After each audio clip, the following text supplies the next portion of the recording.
Eh bang, di daerah Bandung.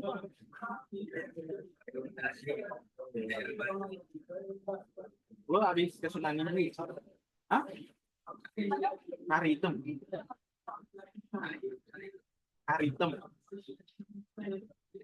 Oh, Karitem. Halo, Assalamualaikum warahmatullahi wabarakatuh.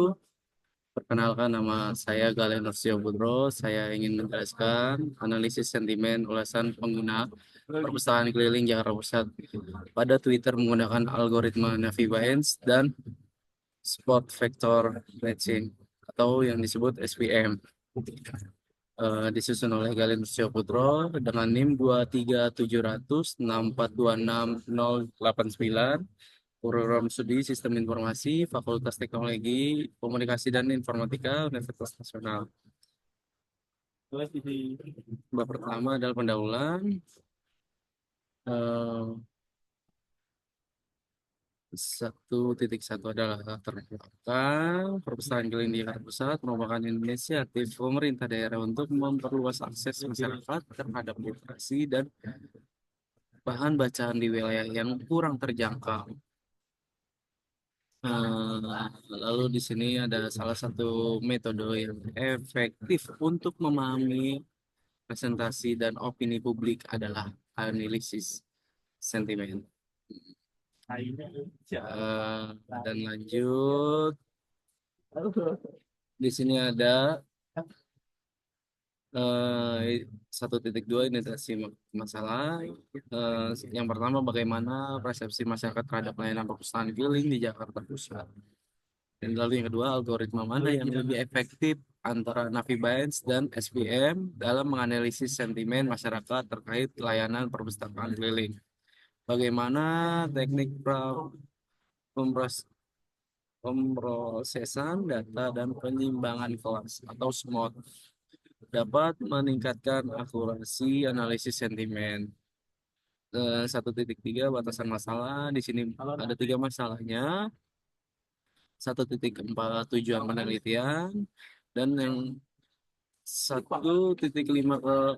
kesimpulan awal. Lalu di sini ada bab 2 landasan teori studi literatur. Nah, di sini saya studi literatur pada penelitian ini bertujuan untuk mengidentifikasi penelitian terlebih dahulu yang relevan dan memberikan landasan teoristis bagi penelitian yang dilakukan. Fokus penelitian ini adalah analisis sentimen terhadap layanan perpustakaan keliling di Jakarta Pusat dengan menggunakan algoritma Navi Bayes dan Sport Vector Matching atau yang disebut SPM. Penelitian sebelumnya banyak mengeksplorasi topik terkait analisis sentimen di berbagai domain seperti produk, layanan publik, hingga opini sosial di media sosial. Lalu di sini ada 20 jurnal yang kita cari, sudah tertera, yang diambil dari 2001 sampai 2023 dan 2024. Lalu di sini ada 2.2 analisis sentimen. Analisis sentimen adalah proses untuk menentukan polaritas opini, baik itu positif, negatif maupun netral. Eh, Lalu di sini ada 2.3 Navi Banks. Navi Banks adalah algoritma yang sering digunakan dalam analisis sentimen. Metode ini didasarkan pada teorema Banks dengan asumsi bahwa fitur-fitur dalam dataset seperti independen satu sama lain. Navi Banks sering diaplikasikan pada teks pendek seperti Twitter, ulasan produk, dan komentar di media sosial karena mampu memberikan hasil yang baik meskipun dengan data yang terbatas. Lalu di sini ada 2.4 Sport Vector Matching atau yang disebut SPM. Lalu di sini sudah ada penjelasannya. Dan 2.5 Google Colab yang hmm, platform berbasis cloud yang menggunakan pengguna menulis dan menjalankan kode Python langsung dari browser. Lalu yang 2.6 kita ambil dari Twitter, media sosial yang digunakan untuk berbagi opini dan pandangan. Lalu di sini ada bab 3 metodologi penelitian, 3.1 lokasi penelitian. Penelitian ini dilaksanakan di Jakarta Pusat dengan fokus pada layanan profiling yang disediakan oleh pemerintah daerah.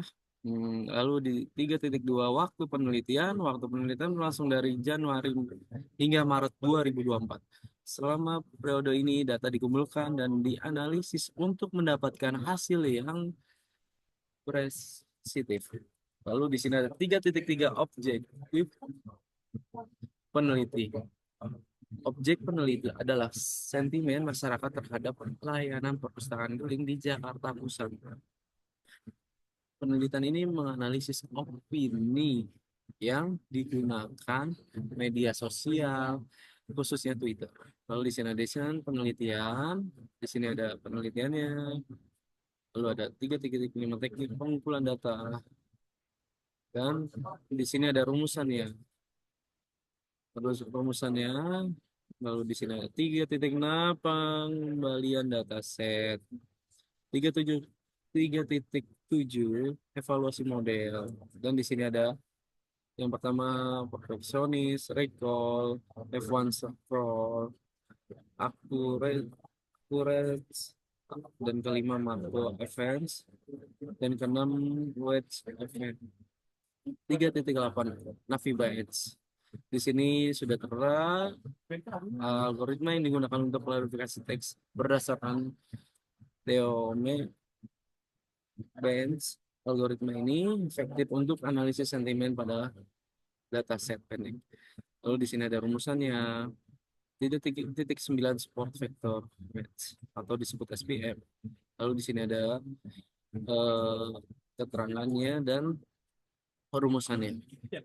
3.10 use case. Di sini ada menggambarkan use case diagram, menggambarkan fungsionalitas yang diharapkan sebagai sebuah sistem. Lalu di sini ada 3.11 plus diagram. Di sini ada langkah-langkahnya juga. Lalu 3.13 activity diagramnya sudah tertera. Lalu kita lanjut ke bab 4. Hasil data pembahasannya, proses data stripping. Di sini menggunakan Google Colab. Lalu 4.1.2 proses cross folding. Lalu di sini ada langkah-langkahnya dan sebelum dan sesudah. Lalu 4.13 proses normalization. Proses standarisasi kata-kata yang tidak baku atau selang menjadi bentuk baku. Di sini ada contoh sebelum dan sesudah. Lalu selanjutnya 4.14 proses tokenizing. Di sini adalah proses memecah teks sebagai unit-unit kecil.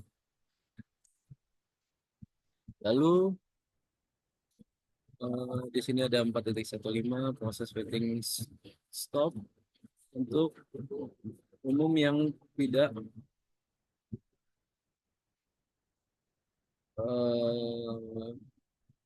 kata-kata untuk tidak memiliki makna signifikan seperti dan di atau proses. Ini bertujuan mengalami noise dalam data sehingga hanya kata-kata penting yang tersedia. Di sini ada sebelum dan sesudahnya, contohnya proses steaming. Lalu kita lanjut proses labelan text bold. Di sini ada contohnya dan yang selanjutnya akselerasi fitur TF dan IDV. Lalu di sini ada perhitungan manual TF sudah tertera di sini. Perhitungan manual TF IDF. Lalu perhitungan manual Navi Bytes di sini juga tertera. Lalu di sini ada total kata dalam setiap kelas. Di sini sudah tertera probabilitas like or. Nah, sini sudah tertera dengan hitungan manualnya. Probabilitas posteros. eh, di sini sudah tertera dengan cara-caranya dari positif, negatif, dan natural. Perhitungan manual sport vector matching atau SPM, algoritma yang pelajaran mesin untuk verifikasi dan request yang bekerja dengan mencari hash yang memisahkan data ke dalam kategori yang berbeda dengan margin maksimal. Kalau di sini ada contoh teks bobot, nilai bobot atau frekuensi muncul. Nah, di sini sudah tertera, sudah ada gambarnya juga. Dan selanjutnya 4.6.2 evaluasi SPM. Sini dengan cara dan langkah-langkahnya. Dan kelima, kesimpulan berdasarkan penelitian yang telah dilakukan analisis sentimen luasan personal yang besar pada Twitter menggunakan algoritma Navi Bayes dan spot vector matching atau yang disebut SVM. Berapa kesimpulan dapat diambil?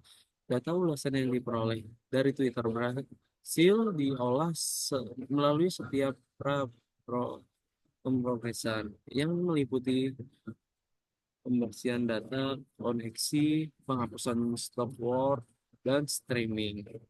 Lalu di sini ada hasilnya. Eh, di sini analisis sentimen terhadap data ulasan menggunakan pengguna menunjukkan bahwa sebagai besar ulasan memiliki sensitif positif yang mengindikasikan bahwa layanan perusahaan keliling Jakarta Pusat secara umum dapat respon yang baik di masyarakat. Lalu di sini ada 5.2 saran untuk pengembalian lebih lanjut. Untuk pengembangannya, beberapa saran dapat diajukan. Misalnya penelitian ini menggunakan data yang terbatas pada ulasan di Twitter. Pengumpulan data di platform lain seperti Instagram, Facebook, dan survei langsung dapat memberikan gambaran yang lebih komparatif. Hmm, lalu eh, menghubungkan algoritma Naviance atau SBM menggunakan model deep learning seperti Raycott, Neos, Network, atau Transformer juga dapat menjadi alternatif untuk meningkatkan akurasi klarifikasi sentimen. Lalu di sini ada hasilnya, analisis sentimen ini juga dapat dijadikan acuan oleh pengelola perpustakaan keliling Jakarta Pusat dalam meningkatkan kualitas layanan dan menjawab kebutuhan masyarakat secara lebih efektif. Dengan mengikuti saran di atas, diharapkan penelitian di bidang analisis sentimen dapat terus berkembang dan memberikan kontribusinya sebagai pengembangan layanan publik khususnya dalam sektor literasi pendidikan. Terima kasih.